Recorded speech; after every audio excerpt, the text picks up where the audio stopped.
কিনার ফাঁকে একটু চা হয়ে যাক, কেউ খাবে তোমরা? তাহলে একটু দাঁড়ায় সেই আসবেন। Apple apple apple apple. আমার কাছে কথা হচ্ছে রাজুদা, এই শোন, তুই খা, আমার কাছে কথা শোন। পয়সা তো অনেক কষ্টের ইনকাম, আমার কাছে ভালো করে শুনে যাবে। একবারের জায়গায় 5 বার শুনবি। তোর কাছে 20 টাকার মূল্য নেই, কিন্তু আমার কাছে বহুত শুন। 20টা টাকার জন্য শোন না, আমার বাবা আমার রাত 11টা থেকে জানতে হয়। রাজুদা একটু দেখো। আহামরি কিন্তু আমার ইনকাম নাই, সারাদিন এত কথা বলে 500-700 টাকা ইনকাম করি। মা বাবা ভাই বউ বয়স 70 বছরের বাবাটারও খাটতে হয়।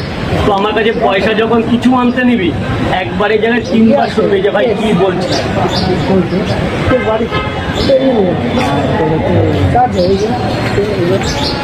খা খা খা খা, তুই তো কফি বানিয়ে এনেছিস, খা। কফিটা খা। এক জায়গায় দিকে নিয়ে যাবো, পাশে নিয়ে যাবো। দাদা খাবে তো? এই 40 টাকা দিচ্ছি। কটা দেবো? দুটো পরোটা, একটা ডিম।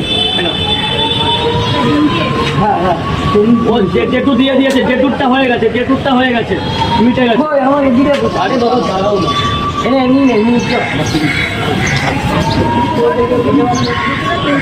দুটো পরোটা একটা ডিম দিয়েছি তো, 30 টাকা।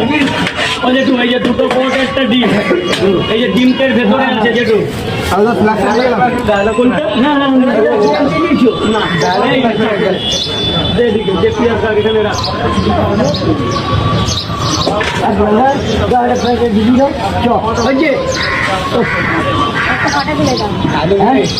আচ্ছা না, ফটো আমি ফটো করে তুলতে পারি না, তুলে এনে আয় আয় বোন, আয় আয় আয় আয়। চলে দাও।